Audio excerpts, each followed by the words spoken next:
our prejudices, if you learn to use it, then this will clearly tell us what is what, because this is the most competent machine that's out here.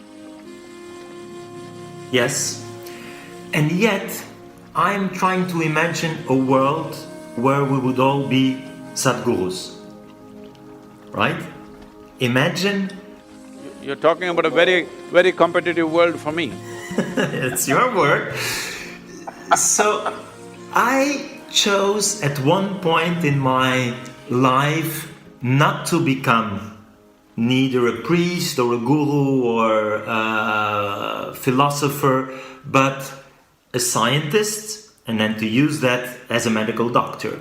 And I'm still happy with that choice, because I do think, and I believe you will agree, that the scientific knowledge and the technology and modern medicine has really incredibly improved our quality of life and our life expectancy, and that's very important to appreciate. So I am very happy that there are these scientists and that we have the technological advances, but at the same time I think we should try to find some and reconnect to the spirituality or the pure experience, as you say. Would you agree with that, that it's this kind of balance? See, it is like this, if you take a motorcycle mechanic, he's very good with the motorcycles, let's say. But now you ask him to fix a computer, well, he can use his screwdriver and open the cover. Beyond that, he doesn't know a thing about it, all right? This is just like this. Objective sciences are like this. It is always 1 + 1 is 2. That's the only way objectivity can work. You cannot say 1 + 1 is 11 also, forget about a million, all right? You cannot say that because this is the nature of objectivity. And our objectivity is coming from our intellectual process. Intellectual process, as again I said already, it's coming from memory. So memory cannot be fudged. If you fudge the memory, it's a mess. I remember this is 1 and this is 1. And now I put these two things together and say this is 2. Now this has a memory basis. If I fudge this, then my intellect becomes useless, all right? So intellect is handling one aspect of our life, which essentially we call it as self-preservation. For our self-preservation, our intellect is vital. Without it, we cannot function. Right now, all the things that you said, it has improved our life expectancy, it enhanced our life in so many ways. No, it has not enhanced the quality of our life at all. It has only enhanced the comfort and convenience levels in the world and definitely life expectancy. All this is definitely self-preservation, isn't it? It's survival process. So when it comes to self-preservation, our intellect is vital. Without this one functioning, you cannot survive in this world. All the 5 senses are functioning, they are feeding the data into your intellect, and from there you're using it. How efficiently you use it will determine how efficiently you survive. So your life expectancy enhanced means your efficiency of survival has increased, that's all it is. So you are more healthy than what people were in the past, I don't think so, but suppose we are, it simply means your survival process is little more efficient. So, leaving the survival process, now you're talking about consciousness. Consciousness means… see, the English word consciousness is very loosely used. If you say somebody is in anesthesia, if they come back, you say, oh, he's come back to his consciousness. No, he's conscious because there are no alternate words, we use the same words. Language is a different aspect. Language is also a product of our intellect. So it can only talk in opposites. Without polarities, there is no language. Without polarities, your intellect cannot function. But when you talk about consciousness, you are not talking about two polarities. There is no A consciousness and B consciousness. There is no positive consciousness and negative consciousness, there's just one. So, what doesn't have a polarity cannot be dissected with your intellect. Intellect is a sharp instrument, it can only dissect, it cannot absorb something. See, if you are using your intellect upon something, if you ask any human being, do you want your intellect sharp or blunt? They will say, I want it sharp. Why? Because it's a cutting instrument. If your cutting instrument, if your knife is not sharp, what is the use of such a knife? So now you want to stitch your clothes, but you try to stitch that also with your knife, then all you have is tatters. That is showing almost everybody is wearing tatters around the world today. You see everybody's pants are torn. I don't know, you are… I'm not seeing the whole of you. That's very good. Wearing… if you are blue denims, it'll be torn. So, you're using your intellect to handle a subjective dimension of life. That's never going to happen, simply because you're using a telescope to look at the virus. It's not going to work. Okay. Stephen, while you're here thinking about it, I thought I'll bring in a relevant point because you have remarked in some of your lectures that we made a historical mistake by calling consciousness as a binary term, right? Yes or no. And then with your experiments and also your attempts to recover patients in coma, with the instruments that you've had, now you've recorded at least 4 or 5 distinct states of consciousness, or wakefulness, you want to call that. The Sadhguru is saying consciousness is one. There is no polarity to it. So how do you reconcile these? So again, the term comes back to consciousness term, just call it wakefulness or whatever. You are in all these guideline committees. You're like the president of many of these committees. Can we even change that as just wakefulness and leave it at that? Because you're so…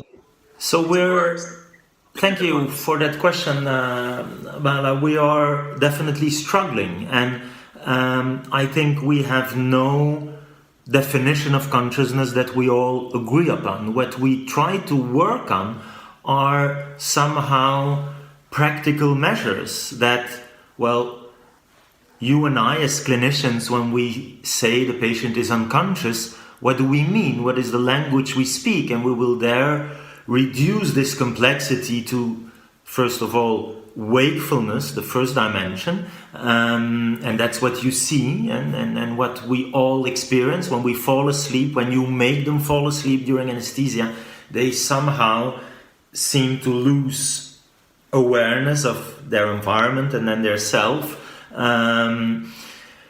During sleep, there is already this notorious exception when we dream, and I think that's fascinating. And there's lucid dreaming and illustrating the challenge for us as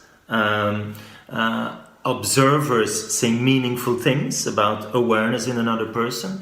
And then these patients, as you say, in coma, who can no longer be awakened, and that's simply looked at from the outside as looking at eye opening. They will never open the eyes even when we stimulate them, and then observing their behavior, which is then reduced to reflexes. But it's true that when you think about it, it's frustrating, and that is exactly why I started this research, because I was not satisfied with how, as a clinician, I could say meaningful things about consciousness, the mind, subjectivity, while the only thing I'm doing at the bedside is making inferences based on some motor activity, and the absence of proof is there not always proof of the absence. So to me it seemed a historical error that we had this black and white view that the patients we see with severe brain damage were or conscious or not, and now we see all these more nuanced states, like you can be more or less awake, you can be more or less awake, and we describe these very strange conditions where patients survive, eyes open but completely unaware, that we called vegetative state. We now call them unresponsive wakefulness, and then some of these are minimally conscious, which again is very frustrating because you can't communicate with them, but you know that sometimes they have, very probably, when we look with these brain imaging techniques, functioning brain, and hence a functioning mind that can perceive emotions, including pain. And so I'm trying to be a little bit more precise about what we consider as awareness of the environment, of the self, and how we can link it to brain networks, which is what we try to do with this global neuronal workspace in the front and the back, and trying to capture it by all possible means to help clinicians reduce the uncertainty and have prognostic value. But it's still a tremendous challenge to go from there, and they're still, I think, descriptive, and they have a big practical value, but I am not satisfied in terms of the explanatory power, because they're truly to explain how we're having this wonderful discussion, and I'm thinking that I know for sure some things in my mind now, but how this happens to me is still a big challenge. And as you know, we also listened to patients who had a coma, and we thought they were fully unconscious, but afterwards they tell us they had these wonderful experiences called near-death experiences. Very, very intense, very, very positive, often, but not always, seeing themselves from the outside, this notion of light, and for some this is proof of life after death. I think it's a challenge because death is still a big, big barrier for science to study, but all of that somehow makes me more humble and look at everything with a little bit more of the amazement from, well, despite all my theoretical knowledge, I'm not able to explain this. And will we ever? Well, there to me, it seems very interesting that the scientific community links to this community of what I would call the athletes of the mind, right? And that's also why I myself try to do meditation, so that I maybe can experience this a little bit better. And maybe we can compare it, Bala and Sadhguru, to my initial area of research was sleep and dreaming. And I dream a lot. And then to me it's easier to connect. But my supervisor at the time very rarely remembered his dreams. And so his approach was very different. And so imagine that I would have no dream, never. How could I, even with the best possible theoretical knowledge, understand dreams? It's, I think, important that we have the experience and the memory, as Sadhguru said, to really get to an understanding. Or imagine I would be a scientist looking at color vision, but me myself would only see in black and white.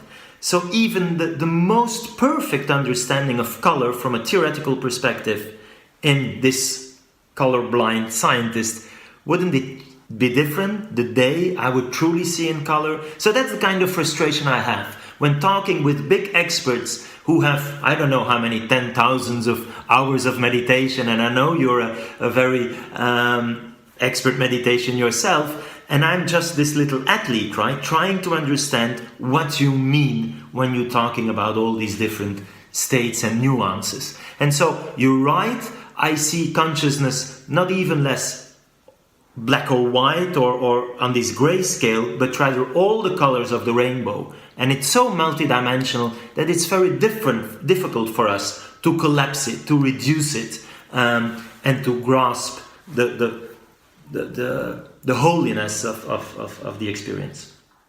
If I can say something, can I? Sure, sir, please.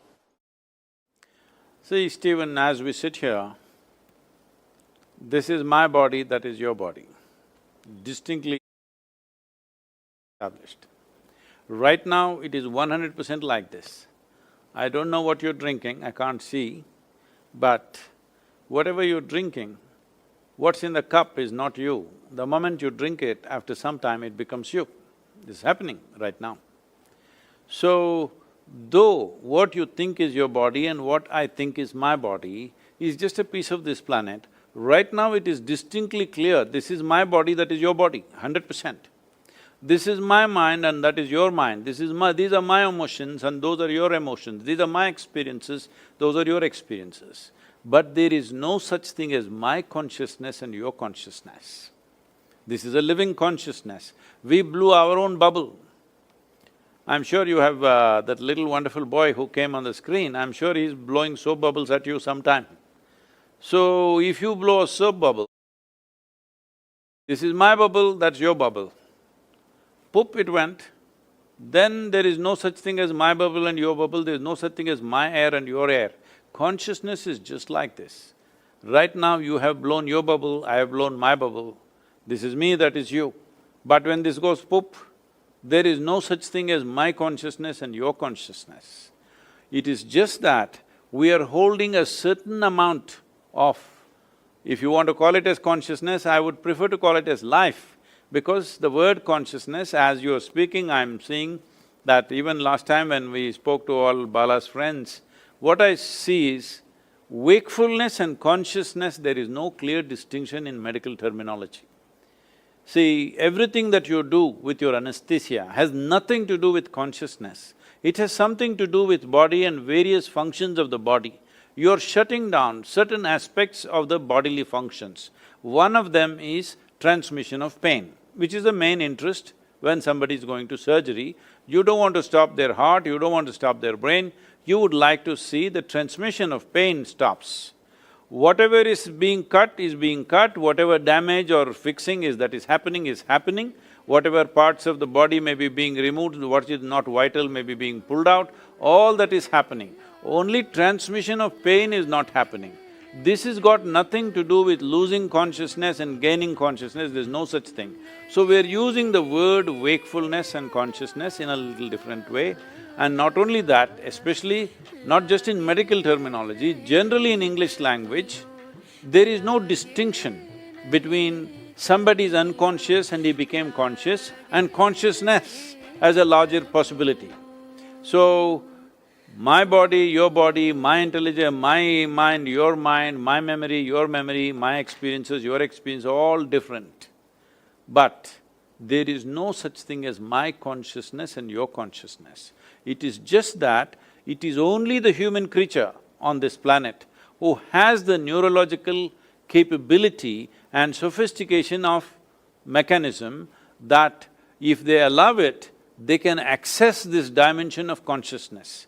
No other creature is really capable of accessing it. This doesn't mean there is no consciousness in them. Without that, the life process wouldn't happen.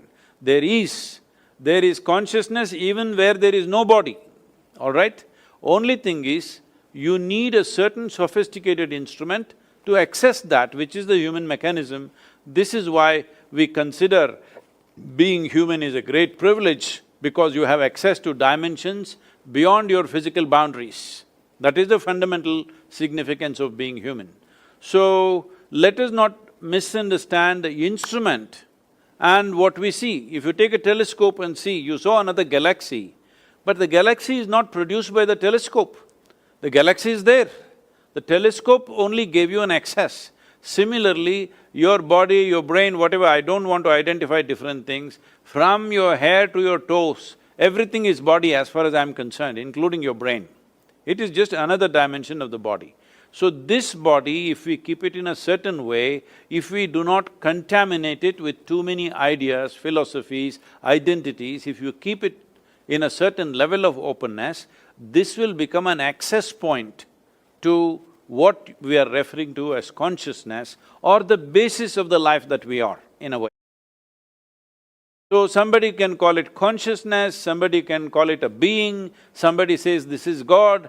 Well, we can use as much vocabulary as you want. Essentially, we are trying to put a meaning on something which cannot be defined, which has no meaning. Meaning is a consequence of human psychological process. Psychological process is a consequence of accumulated memory.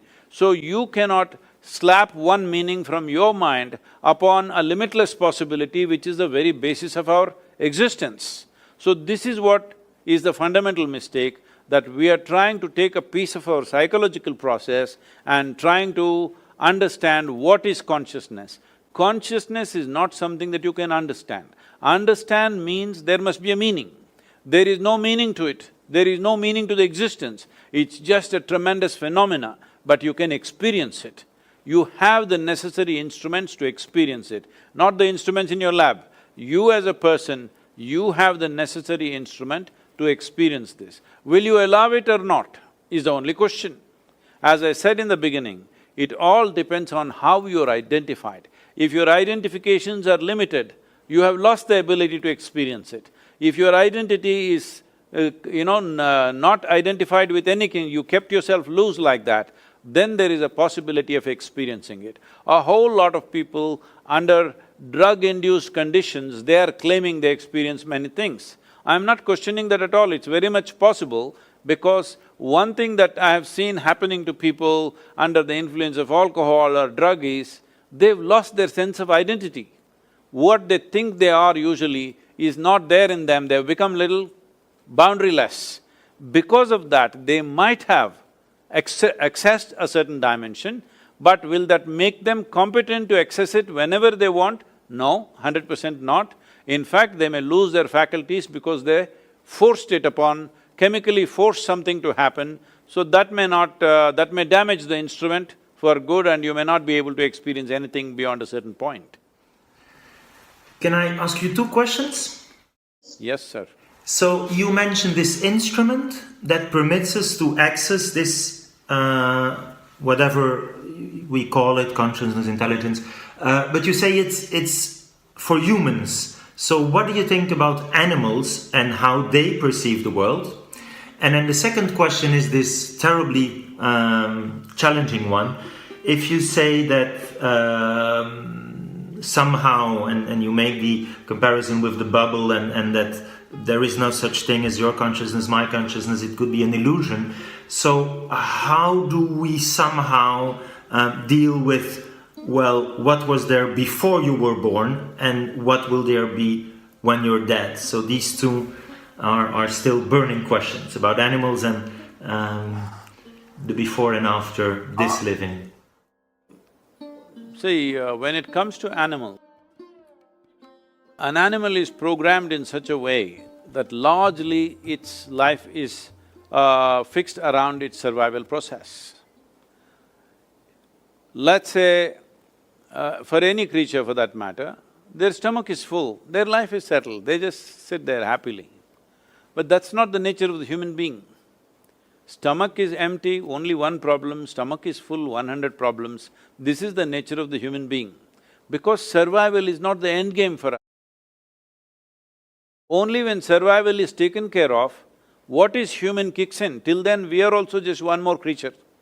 When we are absolutely hungry and survival is in question, we are like any other creature. Human beings fight like any other creatures when survival is in question. Only when those things are taken care of, other dimensions of being human become a possibility. So survival is not the end game for us, it is the beginning for us. It is the A of life. But for all other creatures, survival is the end game for us. But even among them, certain creatures are far more capable of accessing or at least being sensitive. I wouldn't say accessing, they're little more sensitive to consciousness. Wherever there is consciousness, certain creatures behave in a certain way. In India, in the yogic culture, in the Indian mysticism, everywhere you see there will be a cobra, always. Simply because we have always seen wherever there is a little bit of, access to consciousness, these creatures somehow sense it and they arrive. What makes them sense it? One thing I'm guessing, this is not a certain science for me, I'm just guessing because they're stone deaf. I think they're super alert and in some other sense, they're very, very alert. This is a fact, this has been checked by a few people. See, for example, a cobra in southern India, it has no ears at all, no hearing mechanism, so it has got the whole body to the ground and literally ear to the ground, So, if there is going to be an earthquake in California, which is literally 12 hours away, that means almost on the opposite side of the planet, if there's going to be an earthquake in the next 2 days or 3 days, this cobra will start behaving in a certain way. If you observe it carefully, if you have mastered that observation sufficiently, you can clearly tell that there is going to be an earthquake in approximately this kind of latitude. There are people who can do that. By simply observing the serpent, how it behaves, they say, there is going to be this kind of movement in some part of the planet. So, because any littlest, even the minutest vibrations in the planet, it is able to sense. So because of this, it has a certain awareness or rather sensitivity to certain vibrations. Probably when somebody accesses what we are referring to as consciousness, the other vibrations which are normally everybody's throwing out on a day-to-day basis, their physical stuff, their psychological stuff, probably that becomes minimal. Lack of that reverberation is something that a cobra senses. If you become very meditative, well, it won't happen in Belgium because there are no cobras there, but if you are in India, if you become very meditative, you sit in a forest and become meditative, cobras will gather in front of you. They will come and sit there as if they're waiting for you. This is my personal experience any number of times, and this will be vouched for by any number of yogis in the tradition always, because they're able to sense that lack of vibration in the person. When the vibrations become very minimal or very fine, somehow they're drawn to that. I feel, for a variety of reasons, because in my experience, I don't want to go into the detail now, but in my experience, all venomous creatures, those which create venom in their system, all of them are able to sense this. Probably, you know, I'm just doing guesswork here, it's just guesswork. Some creature generates venom within itself as an evolutionary process, probably because in some way his physical features and things are such that without a deadly venom, he wouldn't have survived. He is constantly threatened. So, because he's feeling so threatened, it's also true in human beings. Those who are feeling always threatened, they will carry a lot of venom within themselves. So looking at human behavior, I'm just guessing, maybe in the evolutionary process, because they don't have limbs, let us say the snakes don't have limbs, they don't have the same capabilities that other creatures have, so they might have developed venom over a period of time, because otherwise they wouldn't have survived, otherwise they wouldn't have got food to eat, everything around them moves faster, but still they manage to hunt and live only because of the venom that they carry. All venomous creatures, I've noticed this with bees, you know, the honeybees, the way they behave around me, many times I've noticed is very strange. In the beginning when it happened, I couldn't believe how these insects seem to be sensing something which nobody else, you know, human beings don't know most of the time, but they're able to see it. I've generally noticed this with all venomous creatures, because to generate that venom, there is some special process going on within them. From what I hear from other scientists and you know, people who are working in the field, they're saying venom is one of the most complex proteins that are produced on the planet, and today for various neurological ailments, the experiments are going on how venom could be a solution in the future, because, you know, in my personal experience, consuming venom has done miracles to me in terms of rejuvenating my body and doing things with myself in so many different ways. If you are… I don't know if you and Bala are not aware of this, there are certain type of yogis who always carry these mountain scorpions which are almost like 9 inches long in a box. Once in a way, they will decide when, they will take a sting from the scorpion, your whole neurological system will jangle, it'll go for 24 hours to 48 hours. It won't let you sleep, it will just keep you up, and between pain and pleasure, there is very little distinction. Once the neurological system gets tangled, you know, like jangled in a certain way, you can make it into pain, you can make it into pleasure consciously. So they will cry, they will laugh, they will cry, they will laugh, they will go through this for whole 24 to 48 hours, because they're using the venom to just shake up the whole neurological system. So having said that, somewhere certain creatures have little more access to these things. They may not have access to consciousness, but where there is access to consciousness, they're able to sense that. In my understanding, or I would rather say my presumption, is that they're able to mark out those creatures or those bodies who are least amount of reverberations in them. Where there is least amount of reverberation is like a little bit of a vacuum for them, so they are drawn towards that, and at the same time they will not harm that, you know, that kind of reverberation, because they feel very passive. Like, I don't know, right now in the video as I was watching it, there is a video where I'm holding a king cobra, not by the head, but in the body. It is not a pet cobra or something. We've just caught it 2-3 days before that is being filmed there. And king cobra, if it bites you, you have 6 to 8 minutes to live, that's it. It has enough venom to kill an elephant, but it will not bite. It all depends, if you show a little anxiety, it'll bite you. If you are just absolutely calm, it will not touch you because it's going by the reverb that you generate. So, having said that, this consciousness as a dimension, let's call it a dimension, let's not call it as an experience of wakefulness and sleep, different levels of wakefulness. Well, even when you're awake, not everybody is awake to the same extent, isn't it? Suppose you're teaching in a university, right? Do you find all the students awake at to the same level? When I teach, yes, hyper vigilant. He actually uses that analogy in his lectures.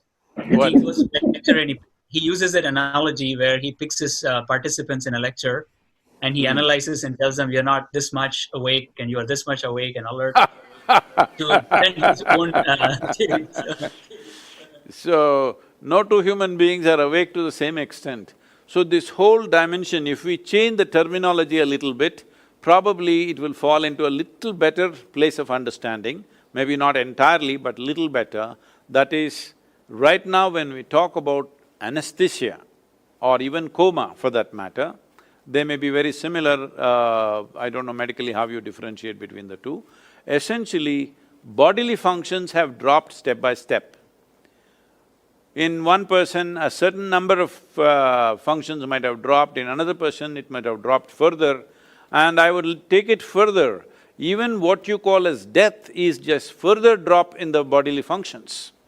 So whether it is death, coma, anesthesia, in my understanding and my experience of things, they are not very different. It is just different levels of profoundness of the same thing.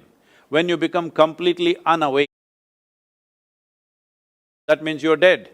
You're little bit awake means you're in coma. You're little more awake means you're under the influence of anesthesia. Little more awake means you just had a drink. Your experience, but you have not yet died. Let's not go into that now. We'll go into it some other day because are you in Brussels? Yes, close to Brussels. Okay. So, unless you serve me French fries, I'm not going to talk all those things to you right now. I will offer you French fries and Belgian chocolate. Well, about when you said before being born and after the death process has happened,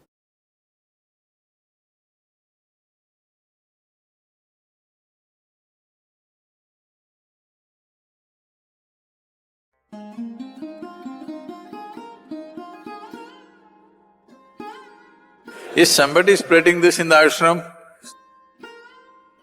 Sadhguru will take care of you, don't worry, don't worry. You just sleep. If you make God work overtime, He will also take it out on you one day in such a way that you will regret everything. That goes for me also. Deal makers are different people, devotees are different people.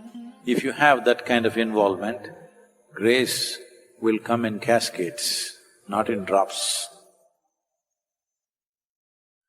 Devotion does not mean Devi will do it, Sadhguru will do it. Who told you this rubbish?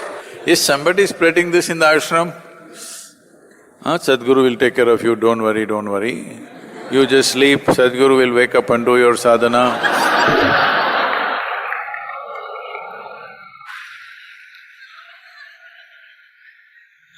With this kind of stuff, this country, which was the very a stellar example of spiritual process at one time, became very fatalistic and against themselves because of this teaching.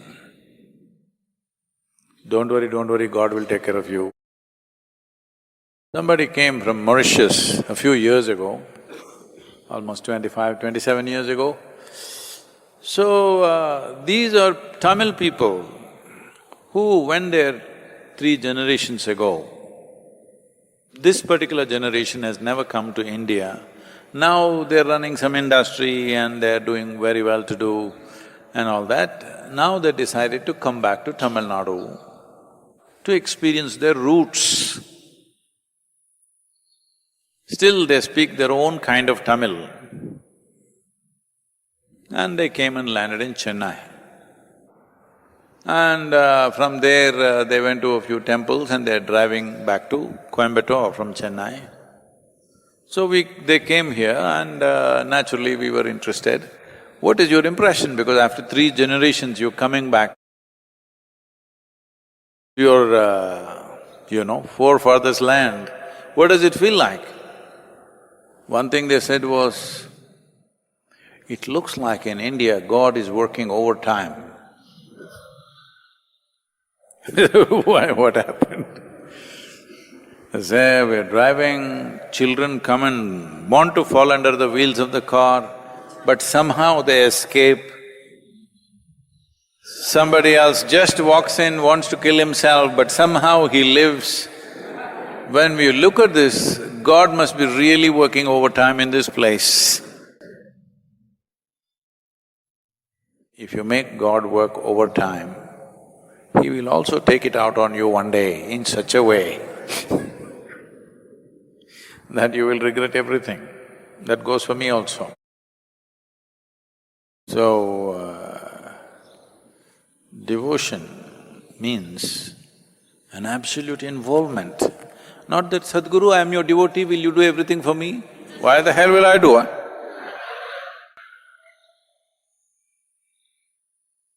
Devotion means absolute involvement from your side. Where there is no involvement, you will do something socially correct.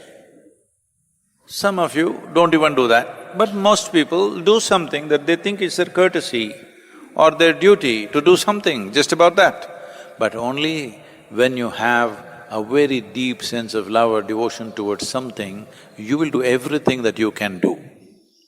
I'm saying, in every moment of your life, if you're not doing everything that you can do, what are you saving yourself for? You want to work from your grave? No? Now people these days working from their home, so I'm asking you, you want to work from your grave? Every moment of your life, is it not important? Everything that you can do, you're doing. So this profound involvement is called devotion. Devotion is not a deal. Sadhguru, I've been so devoted to you, you didn't do anything to me, I was not supposed to do anything to you. Deal makers are different people, devotees are different people. Nothing need to happen to me, I will throw myself into this. This is devotion.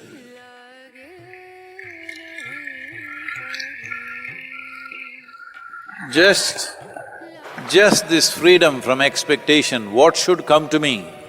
What will I get?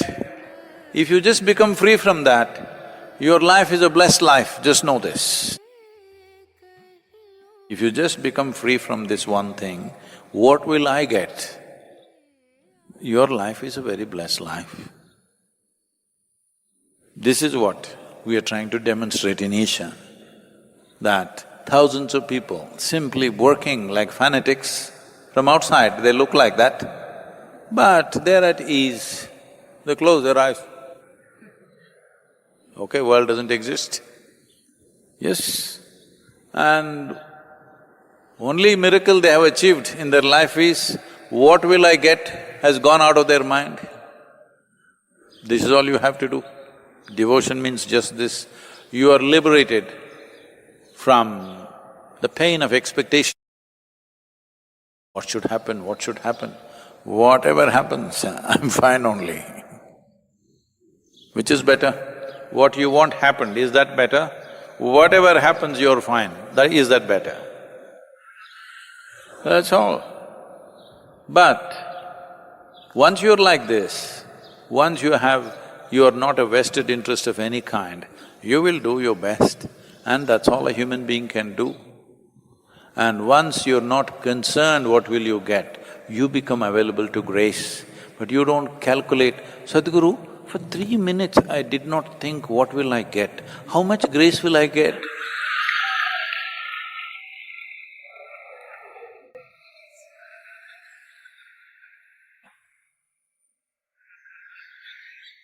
Actually, for 3 minutes, I did not even think what will I get. I just did the work. How much grace will I get? You belong to the marketplace, you don't belong to this life. In this life, there is nothing to get. Whichever way, whether somebody gives you a decent burial or they just throw you, anyway you will become part of the earth. Hello? What's the problem? Somebody gave us a grand funeral, okay? Somebody just threw our body out there, what's the big deal? I'm asking. Whichever way, anyway you're part of this. If you show that involvement, that you are a part of everything that's here, you will become available to grace. If you think you're an island by yourself and you come from somewhere, you think you're going to pile something upon your head and go somewhere, you will waste your life. Well, things will arrange themselves around you. If you're doing something significant in your life, things will arrange themselves around you, some amount of comfort and this will come. But what is it that you're seeking? Are you seeking fulfillment or comfort? This you must decide. If you're seeking fulfillment of life, then it needs involvement. Devotion means just unquestioned, unbridled involvement. That's all devotion is. Absolute involvement, not holding back anything. If you have that kind of involvement, grace will come in cascades, not in drops. Once you are graced like that, your life will be fulfilled. In which way, how, you don't have to calculate. If you have a body, mind and energy which is not an impediment and you're available to grace, you don't have to bother what will happen with this life. Whatever happens, the most wonderful thing will happen, that's about it.